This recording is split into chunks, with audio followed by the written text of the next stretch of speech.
Olá, querido aluno.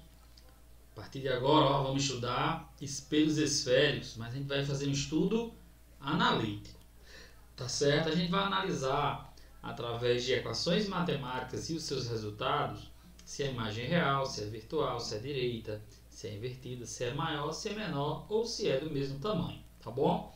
Então, o que foi que eu coloquei aqui? Esse primeiro espelho que a gente tem aqui, que é um espelho côncavo, tá bom? Certo?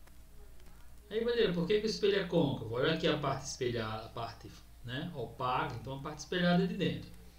Então, observe que o objeto ele vai estar nessa região aqui, tá bom? Então, onde o objeto estiver, vai estar o meu eixo positivo, certo? Do lado do centro do foco. Então, a luz vai incidir, da esquerda para a direita aqui. Então, eixo positivo. Tudo bem? E do outro lado, vai ter imagens virtuais. Se a imagem for formada do lado esquerdo, aqui do lado positivo, vai ser imagens reais. Se for formada desse lado de cá, do lado direito, imagens virtuais. Observe também, pessoal, que aqui está positivo. Se a minha imagem for colocada nessa orientação, ou seja, para cima, então a gente vai ter a imagem direita. E se ela for invertida, cabeça para baixo, vai dar um valor negativo. Tudo bem? Agora observe o espelho convexo aqui. Já no espelho convexo, eu não posso colocar o objeto aqui. Por que eu não posso colocar o objeto aqui? Porque essa parte aqui é opaca. Então o objeto tem que ser colocado nessa parte aqui. Então, positivo, beleza, a luz vai incidir, vai refletir, logicamente. Se for formada atrás do espelho, imagens virtuais. Se for formada aqui na frente, imagens reais. Se estiver para cima, positivo. Se estiver para baixo, negativo. Tá bom? Mas vamos lá. Isso é muito simples, tá certo? Então, vamos lá. Objeto real, No objeto real, o cara vai ter a posição. Esse P, pessoal, é de posição. Se a posição for positiva, o objeto é real. Beleza? A gente vai representar por P. Aí vamos para a imagem. Se a imagem para ser real, P', que é a posição da imagem, ela tem que ser maior do que zero. Se P' for negativo, ou seja, menor do que zero, a imagem é virtual.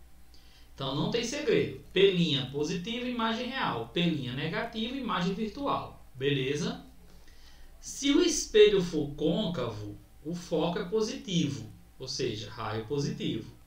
Se o espelho é convexo, o foco é negativo, o raio do espelho também é negativo. E você não pode esquecer que o foco é a metade do raio. Beleza, fera? E agora, olha só. Tá vendo aqui, Observe o seguinte, Eu coloquei o meu objeto, tá aqui o meu objeto, antes do centro de curvatura.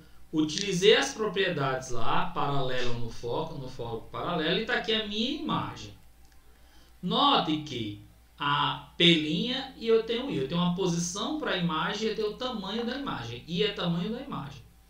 Beleza? Então, observe o seguinte aqui, sem besteira. Quando o tamanho da imagem e o tamanho do objeto tem o mesmo sinal, a imagem é direita em relação ao objeto, que é esse caso aqui, que é esse segundo caso aqui, O objeto está para cima, a imagem também está para cima. Então eles têm o mesmo sinal, positivo, positivo, negativo, negativo. Tem a mesma orientação, mas se o tamanho da imagem e o tamanho do objeto tiver sinais contrários, é sinal que a imagem ela é invertida, ou seja, o objeto está para cima, a imagem está para baixo. Se eu colocasse o objeto para baixo, a imagem daria para cima. Fechado, fera? Não esquece. Não esquece de fazer o seu resumo, fera. Vamos lá. Essa aqui é chamada de equação de conjugação dos espelhos gaussianos. O F, não esqueça, é o foco. O P é a posição do objeto. O P' é a posição da imagem. Fechado? Isso vai servir para espelhos, para lentes, tá ok? Tranquilo? Vamos lá. O aumento linear transversal. Eu vou falar desse cara aqui. O aumento linear transversal é a razão entre o tamanho da imagem tamanho da imagem e pelo tamanho do objeto. Aí vamos aqui. Presta atenção no que eu vou dizer aqui. Ó, se quando você dividir o tamanho da imagem pelo tamanho do objeto, vamos lá. Eles dois, quando você dividir, se ele der o número 1, a imagem tem o mesmo tamanho do objeto. Anote aí. Se a razão entre o tamanho da imagem pelo objeto for 1, tem o mesmo tamanho. Se a razão entre o tamanho da imagem pelo objeto for maior do que 0 e menor do que 1, que a imagem é menor. Beleza? E se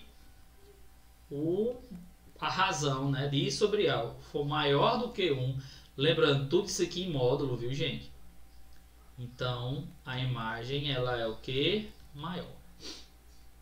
Vamos supor que esse resultado dê 2. Então, quer dizer que a imagem tem o dobro do tamanho do objeto.